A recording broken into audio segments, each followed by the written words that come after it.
Bapa di surga, kami bersyukur kepadamu Tuhan untuk pagi yang indah ini, di mana kami boleh hadir di rumah yang kudus, rumahmu yang kudus ini, untuk beribadah kepadamu. Teristimewa pada hari ini, ibadah kami bernuansa Imlek. Kami bersyukur Tuhan untuk tahun baru Imlek yang sudah Engkau berikan kepada kami, sehingga kami boleh memulai kehidupan kami di tahun Imlek yang baru ini. Dan kami tahu kami butuh pertolongan Tuhan. Oleh sebab itu, pada saat ini kami hadir kepadamu. Pertama-tama kami mohon ampunkan segala kesalahan kami pada tahun yang lama yang kami lakukan, dan kami mohon darah anakmu Yesus Kristus menyucikan kami daripada segala kesalahan kami. Beri kami hati yang baru Tuhan, sehingga kami hidup ke depan lebih berkenan di hadapan-Mu. Kami jauhkan perbuatan yang dosa, dan kami senantiasa memuliakan nama Tuhan. Terima kasih Tuhan untuk semua jemaat yang sudah hadir pada pagi hari ini. Dan pada saat ini kami ingin mendengar, merenungkan bersama-sama sebagian daripada firman-Mu untuk menguatkan kami di dalam kami menjalani tahun yang baru ini. Oleh sebab itu, sertai kami dengan Roh-Mu yang kudus Tuhan. Beri kami kekuatan, kemampuan, beri kami kepercayaan diri. Bersama Tuhan kami mampu. Terima kasih Tuhan, berkati firman-Mu pada hari ini agar menjadi berkat bagi kami semua, baik yang mendengar maupun yang menyampaikan. Terima kasih Tuhan. Di dalam Yesus Kristus kami berdoa. Amin. Shalom jemaat yang saya kasihi. Pertama-tama saya mengucapkan selamat tahun baru Imlek. Sin Chuan Mong An, ya, Juan Manti. Artinya kita diberkati di dalam tahun baru Imlek ini, dan berkat Tuhan penuh melimpah. Nah, saudara sekalian, kita tahu bahwa tahun baru Imlek pada tahun ini adalah 2576. 551 tahun lebih tua daripada tahun Masehi. Kalau tahun Masehi dihitung berdasarkan kelahiran Yesus, maka tahun baru Imlek ini dihitung berdasarkan kelahiran seorang tokoh budayawan dan sastrawan, yaitu Konghucu. Nah, saudara sekalian, tahun baru Imlek dihitung melalui berdasarkan peredaran bulan. Tetapi tahun Masehi dihitung berdasarkan peredaran matahari. Sampai saat ini, tahun baru Imlek, penanggalan Imlek ini masih sangat teguh dipegang oleh rakyat Tiongkok, terutama untuk mereka menjalankan pertanian. Nah, saudara sekalian, di dalam tahun baru Imlek ini, firman Tuhan hari ini saya pilih tidak seperti apa yang ditentukan di dalam almanak gereja Metodis. Oleh sebab itu, kesepakatan saya dengan Pak Teguh, firman Tuhan yang almanak GMI hari ini sudah dikhotbahkan, digabungkan oleh Pak Teguh pada minggu yang lalu. Jadi kita tidak ketinggalan ya dengan almanak GMI. Tapi hari ini saya mengambil satu tema, pentingnya penyertaan Tuhan. Kita baca di dalam Keluaran pasal 33 ayat 1 hingga 3, kemudian ayat ke-12 hingga ayat ke-23. Keluaran pasal 33 Keluaran pasal 33 ayat 1 hingga 3, kemudian ayat ke-12 hingga ayat ke-23.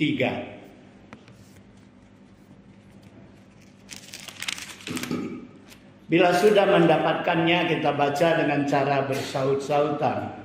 Kita mulai. Berfirmanlah Tuhan kepada Musa, pergilah, berjalanlah dari sini, engkau dan bangsa itu yang telah kau pimpin keluar dari tanah Mesir, ke negeri yang telah kujanjikan dengan sumpah kepada Abraham, Ishak dan Yakub. Demikian, kepada keturunanmu akan kuberikan negeri itu. Aku akan mengutus seorang malaikat berjalan di depanmu, dan akan membawa orang kanan, orang Amori, orang Het, orang Feris, orang Hemi, dan orang Hit, yakni ke suatu negeri yang berlimpah-limpah susu dan madu, sebab aku tidak akan berjalan di tengah-tengah kamu, karena engkau ini bangsa yang tegar tengkuk, supaya aku jangan membinasakan engkau di jalan. Kita baca ayat ke-12, silakan. Lalu berkata Musa kepada Tuhan, memang engkau berfirman kepadaku, suruhlah bangsa ini berangkat, tetapi engkau tidak memberitahukan kepadaku siapa yang akan kau utus bersama-sama dengan aku. Namun demikian kau berfirman, aku mengenal namamu dan juga kau mendapat kasih karunia di hadapanku. Maka sekarang, jika aku kiranya mendapat kasih karunia di hadapanmu, beritahukanlah kiranya jalanmu kepadaku, sehingga aku mengenal engkau, supaya aku tetap mendapat kasih karunia di hadapanmu. Ingatlah bahwa bangsa ini umatmu. Lalu dia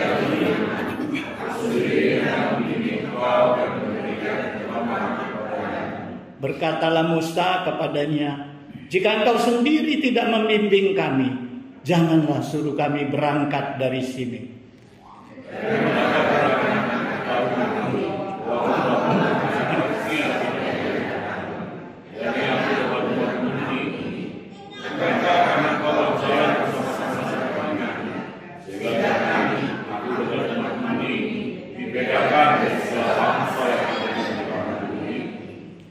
Berfirmanlah Tuhan kepada Musa, juga hal yang telah kau katakan ini akan kulakukan, karena engkau telah mendapat kasih karunia di hadapanku, dan aku mengenal engkau.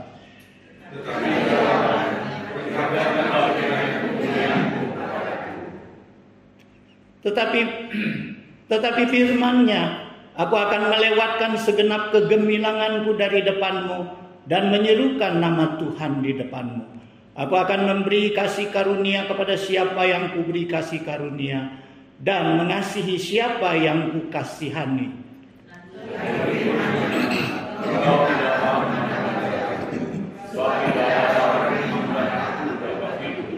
Berfirmanlah Tuhan, ada suatu tempat dekatku di mana engkau dapat berdiri di atas gunung batu. Apabila kemudian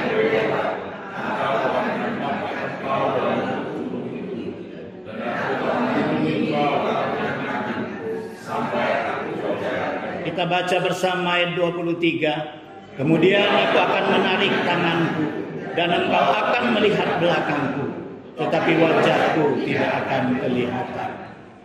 Jemaat yang saya kasihi di dalam Yesus Kristus, sejak bangsa Israel keluar dari tanah Mesir, mereka dipimpin oleh Musa. Sepanjang jalan mereka menuju ke tanah perjanjian, itu disertai oleh Tuhan.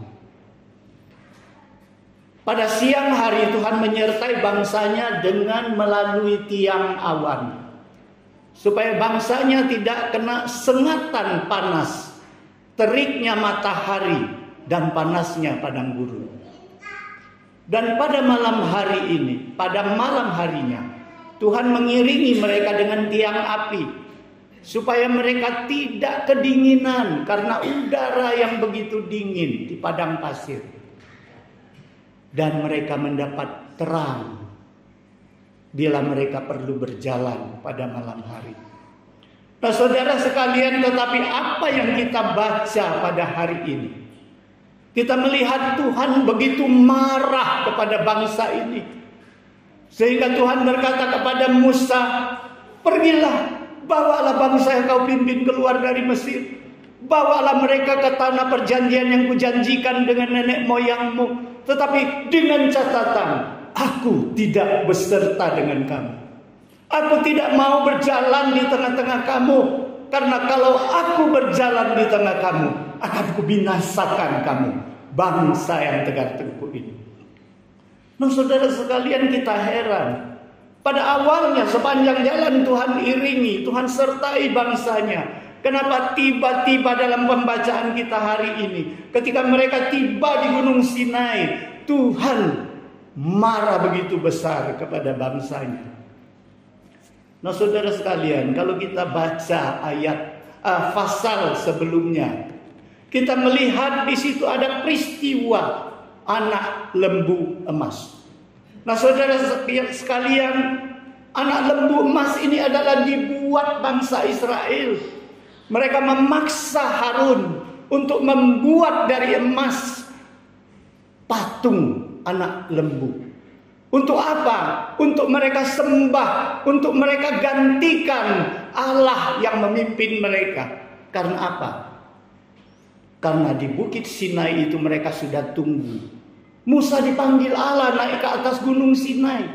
Apa kerja Musa di situ? Mereka tidak tahu. Hari lewat hari, sampai 40 hari Musa tidak juga turun. Mereka pikir jangan-jangan Musa ini ada terjadi apa-apa dengan dia. Mungkin dia tidak akan dapat turun lagi dari Bukit Sinai.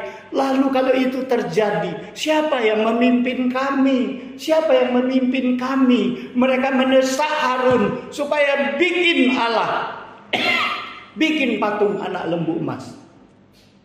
Nah, akhirnya Harun suruh mereka lepaskan perhiasan emas. Dan emas itu dilempar ke dalam api. Dan terjadilah patung anak lembu emas. Anak lembu emas ini mereka sembah. Saudara sekalian, padahal apa kerja Musa di atas Gunung Sinai? Di situ Allah memberikan 10 hukum kepada Musa. Allah sendiri menulis hukum itu di 2 buah batu loh. Dan Allah perintahkan Musa apa yang harus diajarkan kepada bangsa Israel. Hukum-hukum apa yang harus mereka patuhi. Nah, saudara sekalian, ketika Musa disuruh Allah turun, Musa sampai di perkemahan.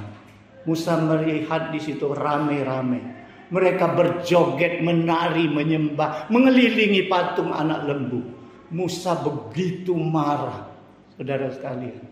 Dia ambil patung lembu itu, dia masukkan ke dalam api, dia bakar, kemudian dia giling menjadi debu, menjadi abu, dan dia lempar ke dalam air. Kemudian air itu dia paksakan untuk diminum oleh bangsa Israel.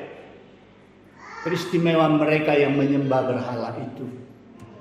Kemudian Musa memerintahkan, siapa yang masih mau mengikut Tuhan Allah, silakan datang dekat aku. Akhirnya, saudara sekalian, suku Lewi mayoritas mengikuti Musa. Kemudian Musa suruh, hunus pedangmu, bunuh semua orang yang menyembah patung emas itu. Saudara sekalian, hari itu Alkitab mencatat 3.000 orang kurang lebih dibunuh, ditumpas oleh Musa. Nah, saudara sekalian, dapat kita bayangkan betapa marahnya Tuhan. Kenapa Tuhan begitu marah? Karena Tuhan begitu mengasihi bangsa ini. Tuhan sudah berjuang bagaimana menaklukkan kekerasan hati Firaun, memimpin mereka keluar dari tanah Mesir dengan 10 tula yang ternama itu. Nah, saudara sekalian, Tuhan sudah berjuang mengasihi mereka. Tuhan memimpin mereka, mengiringi perjalanan mereka. Tetapi mereka tidak sabar menanti kepada Tuhan. Mereka tidak yakin bahwa Tuhan yang membuat begitu banyak mujizat di tengah jalan. Tuhan membelah laut merah. Tuhan melalui Musa menjadikan air menjadi darah. Tuhan melalui tongkat Musa menjadi air yang pahit menjadi manis. Saudara sekalian, mujizat-mujizat itu seolah tidak mereka lihat. Mereka begitu takut. Mereka mencari Allah lain. Saudara sekalian, inilah sebabnya kenapa di dalam pembacaan kita Allah begitu marah. Bawa kaum Israel berangkat. Berangkatlah, aku hanya utus malaikat memimpin kamu. Kamu pasti akan sampai ke tanah perjanjian, tanah yang penuh madu dan susu. Karena aku sudah janji dengan nenek moyangmu, Abraham, Ishak, dan Yakub. Tetapi aku tidak menyertai kamu. Kalau aku berjalan dengan kamu, ku bunuh, ku tumpas kamu. Nah, saudara sekalian, di sini kita dapat melihat dua hal. Bahwa Allah setia kepada janjinya. Sekalipun Allah begitu marah kepada bangsa ini, tetapi Allah tetap ingat janjinya kepada Abraham, Ishak, dan Yakub. Allah setia di dalam janjinya. Sekalipun manusia selalu tidak setia. Ini pengajaran kepada kita. Kasih Allah selalu ada pada kita. Tetapi ingat, Allah juga setia di dalam firman-Nya. Setiap dosa akan diganjar dengan hukuman. Kita lihat, orang-orang yang menyembah berhala itu dibunuh. Mereka dan keluarga mereka semua dibunuh. Nah, saudara sekalian, dua hal ini kita melihat. Lalu apa yang dilakukan oleh bangsa Israel? Ketika mereka mendengar Tuhan begitu marah, ketika mereka mendengar Tuhan mengatakan kepada Musa bahwa dia tidak mau ikut serta, mereka jadi ketakutan. Mereka berkabung. Allah mengatakan melalui Musa, lepaskan semua perhiasan emas kalian.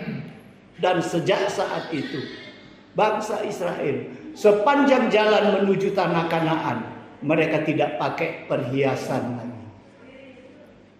Nah, saudara sekalian, apa yang dilakukan Musa? Musa segera masuk ke dalam kemah pertemuan. Kita tahu bahwa kemah bangsa Israel itu kumpul menjadi satu. Tetapi Musa mendirikan khusus satu kemah pertemuan agak jauh dari kemah mereka. Ketika Musa mau berjumpa dengan Tuhan, Musa masuk ke dalam kemah itu. Ketika Musa masuk ke dalam kemah pertemuan, maka tiang awan itu turun menutupi pintu kemah itu. Dan semua bangsa Israel berdiri di depan kemah masing-masing. Ketika Musa masuk, awan turun. Semua bangsa Israel itu sujud menyembah di depan pintu kemah mereka. Nah, saudara sekalian, Musa masuk ke sana. Kenapa Musa masuk? Musa mau berjumpa dengan Tuhan.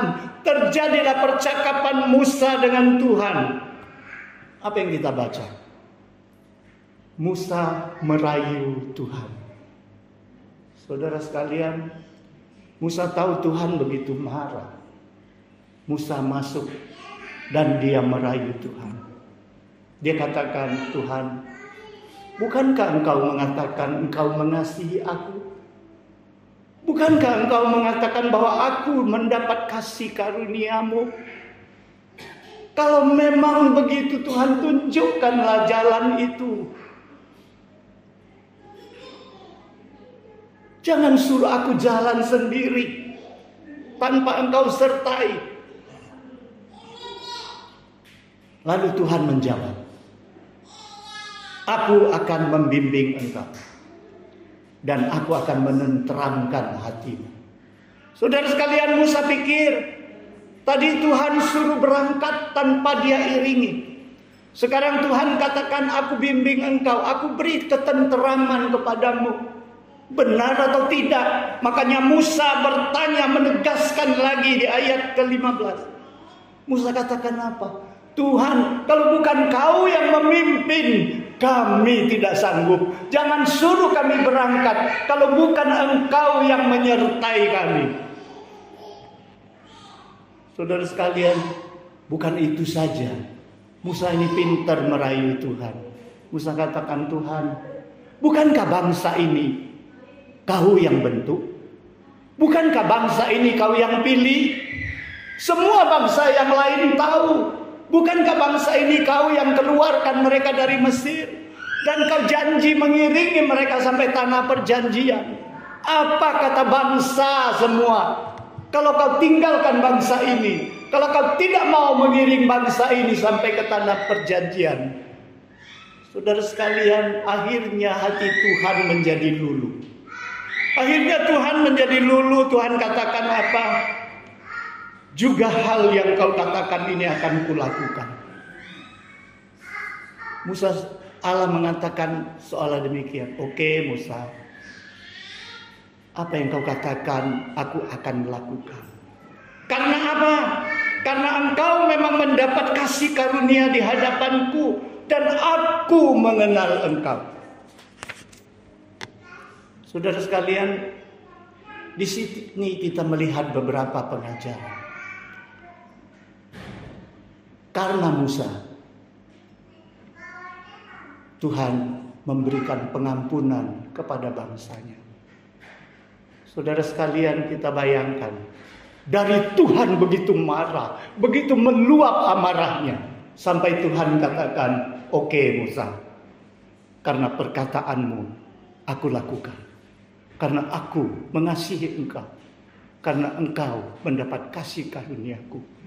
Saudara sekalian, Musa menjadi tokoh di mana dia jadikan bangsa Israel menerima berkat dan pengampunan daripada Tuhan.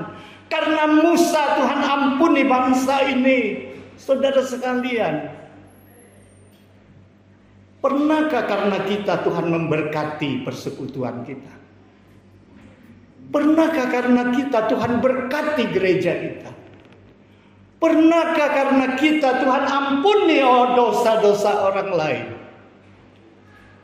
Atau karena kita Tuhan justru menghukum persekutuan ini? Karena adanya kita di sana, Tuhan turunkan tangannya terhadap kita. Saudara sekalian, kita melihat ketika seorang lumpuh diusung oleh 4 orang, mereka mau menjumpai Yesus. Karena orang ramai gak bisa masuk, mereka bongkar atap. Mereka turunkan orang lumpuh itu. Orang lumpuh itu tidak berdaya. Dia tidak bisa berbuat apa-apa. Dia dibawa kemanapun dia mau. Dia pasrah saja. Ketika Tuhan melihat, Tuhan katakan apa? Karena iman kalian. Karena iman kalian. Karena 4 orang yang mengusung ini, Tuhan sembuhkan si lumpuh ini. Saudara sekalian, apakah karena iman kita Tuhan memberkati persekutuan kita? Apakah karena iman kita Tuhan memberkati orang yang ada di sekitar kita? Apakah kita jadi berkat bagi orang lain atau jadi mudarat bagi orang lain? Saudara sekalian, kita lihat Raja Firaun, karena kekerasan hatinya, karena dia berulang kali mengeraskan hatinya, akhirnya apa? Semua bangsa Mesir, mereka kehilangan anak sulung. Firaun mencelakakan bangsanya. Kita melihat lagi akan seorang yang mencuri barang papasan ketika Yeriko itu dijatuhkan. Allah marah. Dan bangsa Israel disuruh kalah perang dengan sebuah negeri yang kecil, negeri Ai. Berapa banyak orang yang meninggal di sana gara-gara akan, saudara sekalian. Tapi kita lihat Yusuf bekerja di rumah Potifar. Potifar bukan orang yang percaya kepada Yesus, kepada Allah. Tetapi Alkitab mengatakan apa? Karena Yusuf, Potifar diberkati. Dan Alkitab mengatakan apa yang dikerjakan oleh Yusuf itu berhasil. Sehingga Yusuf diberikan wewenang mewakili dia untuk mengurus rumah tangganya. Yusuf jadi berkat. Ketika Yusuf ada di istana Firaun, dia karena kebijakannya daripada Tuhan, dia telah menyelamatkan begitu banyak orang daripada bala kelaparan 7 tahun yang begitu hebat. Termasuk orang-orang Israel dan keluarga papanya sendiri. Nah, saudara sekalian, hari ini pertanyaan bagi kita. Apakah kita juga menjadi berkat? Apakah karena kita Tuhan memberkati orang di sekitar kita? Atau karena ulah kita Tuhan jatuhkan hukuman di sekitar kita? Saudara sekalian, mengapa Musa mendapat kasih karunia Tuhan? Mengapa Tuhan begitu peduli terhadap Musa? Musa mempunyai dua sifat yang perlu kita teladani. Musa merasakan keterbatasannya. Tanpa Tuhan, dia nggak sanggup. Saudara sekalian, dia bergantung kepada Tuhan. Dan Musa mempunyai hati belas kasihan seperti Tuhan sendiri. Kita lihat di dalam Keluaran pasal 32 ayat 32. Di dalam peristiwa anak domba emas itu, patung anak domba emas itu. Ketika Musa tahu Tuhan begitu marah, dia masuk ke perkemah dan dia berkata kepada Tuhan, "Tetapi sekarang kiranya Engkau Tuhan mengampuni dosa mereka. Jikalau tidak, hapuskanlah kiranya namaku dari kitab yang telah Kau tulis." Saudara sekalian, Musa rela menderita hukuman daripada Tuhan karena dosa-dosa bangsanya. Dia rela kalau bangsanya itu diampuni oleh Tuhan.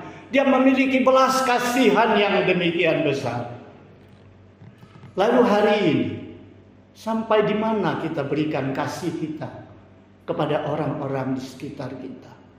Sampai di mana kepedulian kita terhadap orang-orang yang berdosa yang butuh kasih Tuhan? Saudara sekalian, saking ngototnya Musa, di ayat selanjutnya dia katakan demikian, "Tuhan, kalau memang Kau mengasihi aku mau melihat wajah. Tunjukkan kemuliaan-Mu kepadaku sebagai bukti bahwa Engkau memang mengasihi aku." Lalu Tuhan katakan apa? "Musa, tidak ada orang yang melihat aku masih bisa hidup." Tidak ada orang yang mampu melihat wajah Tuhan dan dapat bertahan hidup. Artinya setiap orang kalau melihat wajah Tuhan dia harus mati. Dia pasti mati.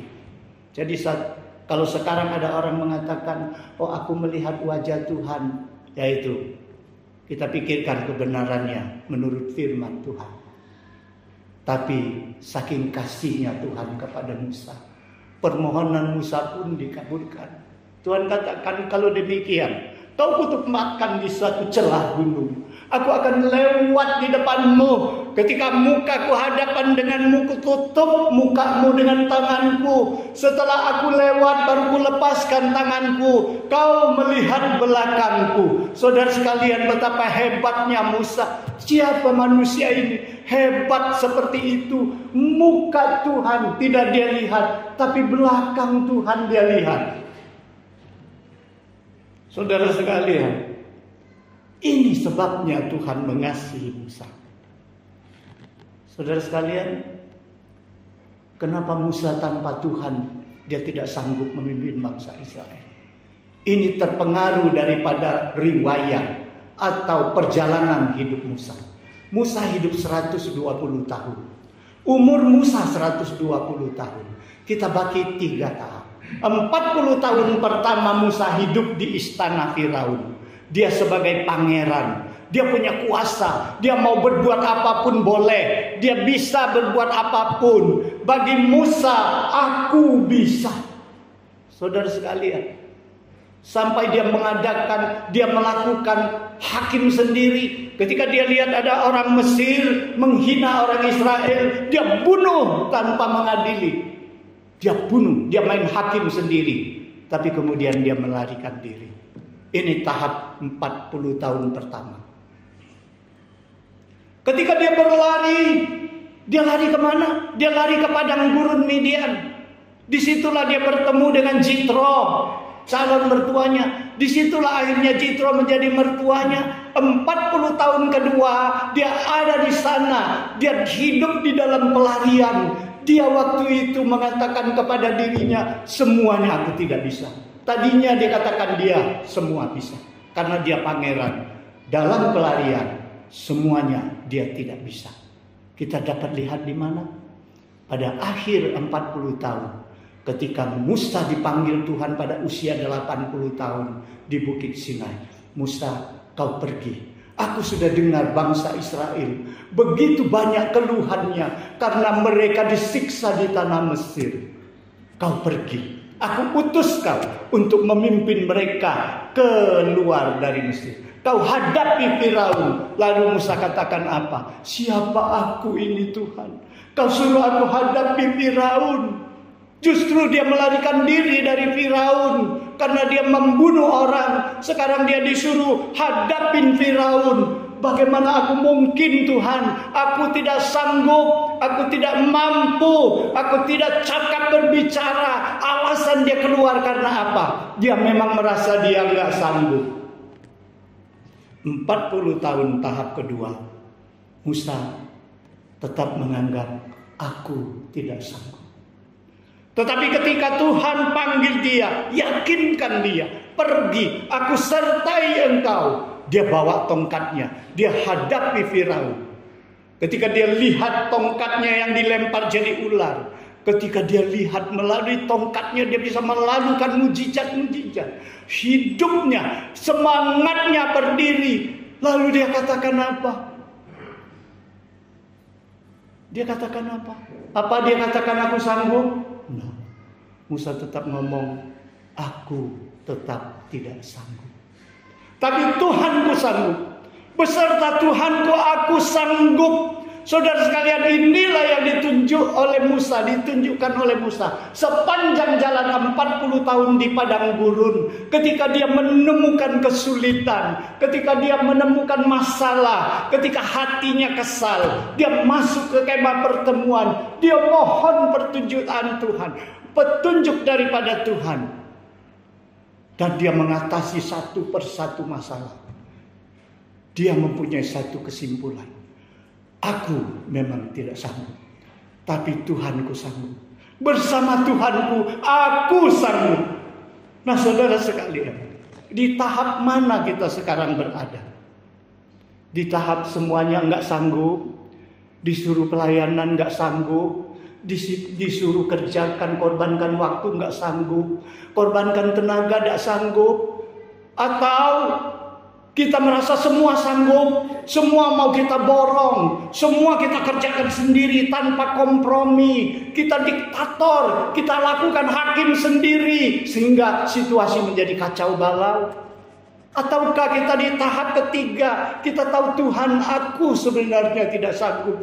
Tetapi kalau kau sertai aku andalkan engkau, aku sanggup. Saudara sekalian, di dalam tahun 2576 tahun baru Imlek yang akan kita jalani, bukan akhir, bukan finish, bukan endingnya kita perhatikan. Bukan nanti akhir tahun aku akan dapat berkat apa. Bukan akhir tahun nanti Tuhan akan memberikan berkat apa kepadaku. Bukan. Tetapi kita harus perhatikan proses perjalanan kita dari awal tahun. Adakah Tuhan menyertai aku sepanjang jalan menuju kepada ending itu? Itu yang penting. Saudara sekalian, ada seorang ibu. Dia ini ibu rumah tangga. Dia bernama Annie Seward Hogg. Annie Seward Hogg ini pada suatu hari ketika dia merenungkan firman Tuhan tentang penyertaan, hatinya tergerak. Dia bikin sebuah syair lagu. Dan syair lagunya berbunyi demikian. Ya Tuhan tiap jam aku memerlukan karena Engkaulah yang memberi sejahtera penuh kepadaku. Setiap jam ya Tuhan, setiap jam aku membutuhkan-Mu, aku memerlukan-Mu.